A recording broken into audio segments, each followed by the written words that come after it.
Thank you, darling. It's interesting how the truth can sometimes seem might malleable, depending upon your point of view. Like how those dime novels make you out to be something you're not? Jack, don't be starting trouble. No, he's right. They do tend to exaggerate. Did they exaggerate your part in taking down the Daltons? Well, I was there in the flesh, boy, so I saw what happened firsthand.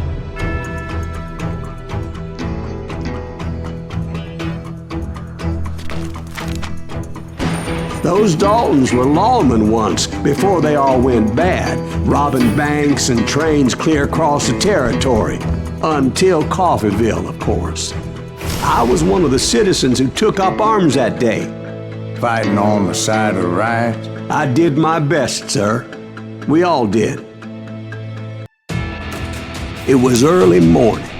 One of my friends was a local gunsmith, and he handed out firearms to anybody who'd take one. You see, the Daltons got it in their heads to rob 2 banks at the same time. 2 banks on the same damn street. The story was Bob Dalton's girl was always writing him about how he had no ambition. Oh, you're nobody next to Jesse James, she'd say. Finally, the bastard took his brothers to Coffeeville just to shut her up. Right. It's always the woman's fault. Well, the locals recognized the Daltons right off. Before they could get away, half the town took up arms to defend their property.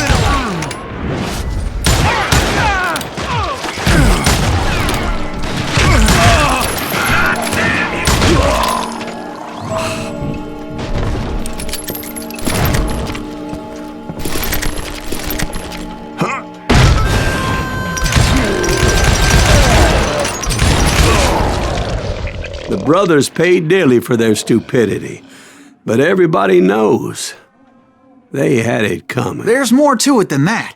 I read all about that day, so I know for a fact that it went down very differently. First of all, it was high noon. A posse of U.S. deputy marshals were on the rooftop across the street. Get ready, boys.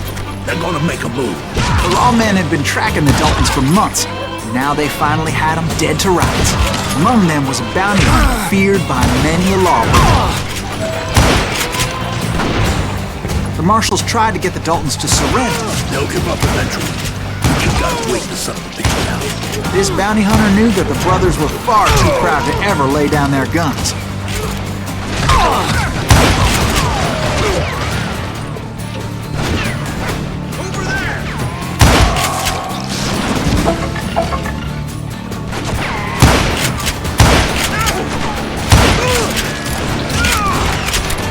He went in there alone to confront those criminals. One of the marshals shouted, "Where are you going? Are you crazy?" Hey, where do you think you're going, dumbass? That rifle's mine. But he paid him no mind. He saw a way to get around to the back of the bank.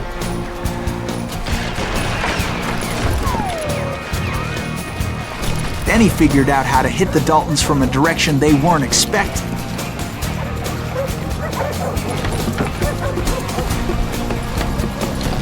From above. Fortunately, a water tower was right there. A moment later, he was climbing up a steep ladder, laughing at danger as he did. It was brave men like him who risked their lives to tame this wild country.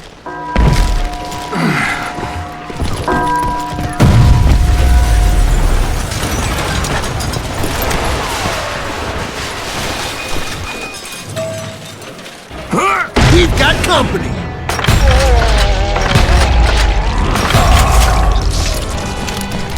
Heroic men like him, who did what other men couldn't or wouldn't to make this country free. Like Jim Bowie and Davy Crockett, Is who that died Silas defending Reeves? the Alamo. Son of a bitch!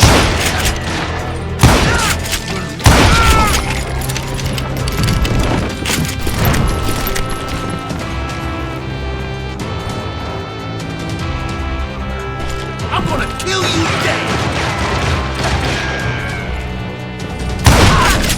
Did that asshole just kill Red?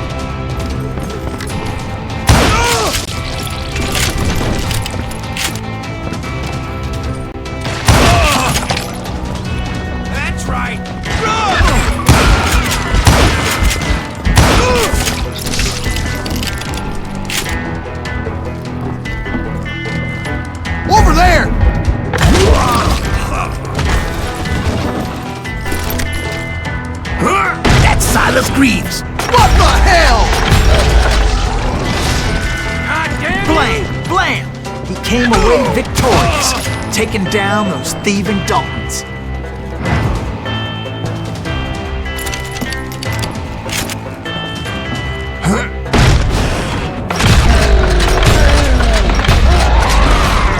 His name was Silas Greaves, and when the dust finally settled, he was the last man standing.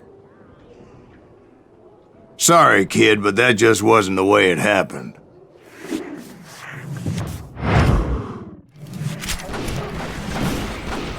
It was early evening, not high noon. The Daltons blew up a safe, and were all set to hightail it out of there.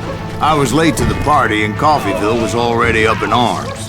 Those pathetic deputies surrounding the bank were dropping like flies.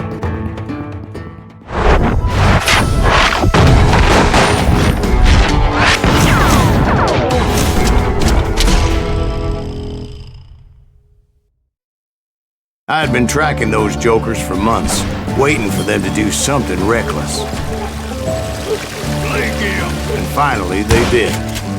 Those stupid bastards decided to rob 2 banks at the same time in the same town where everybody knew them. They still had friends in Coffeyville. You can't get me.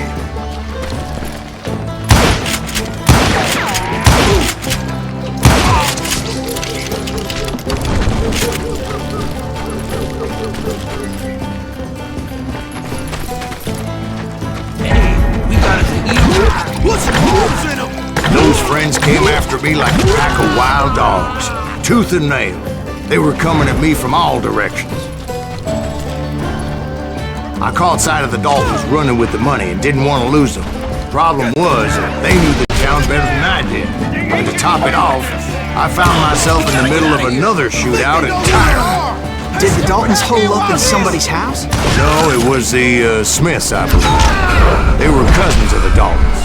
And they were shooting at the Browns, who were shooting at the Daltons. Which wasn't any surprise, because those 2 families have been feuding forever. And since the Joneses are related to the Browns, they shot at the Smiths, pissing off the Heimhoffers, whose daughter recently married a Smith. Well, bullets were flying every which way as all the old feuds in Kansas caught fire all at once. There was a hell of a lot of pissed off people in Coffeyville that day. But that's just the way life is sometimes. Shit happens.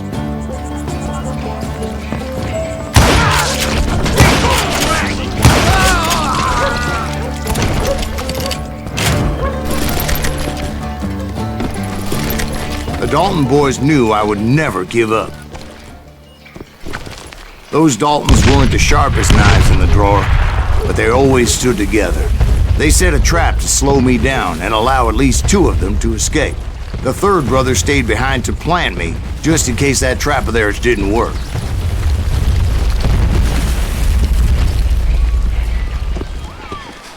It was Emmett, the youngest, and he decided to stand his ground and face me down. I ain't afraid of you, Silas Greaves. This is where it ends for you. He was determined to protect his brothers, and I understood how he felt. Taking me on all by his lonesome wasn't exactly a recipe for a long life.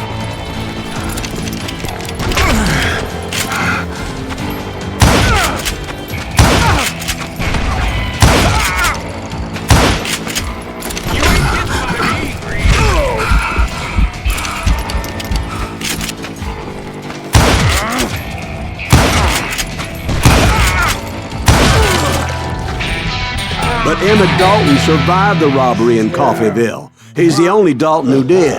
They say he was shot 23 times. Well, Dwight, who do you think put all those damn holes in him? But I have to admit, that boy had grit.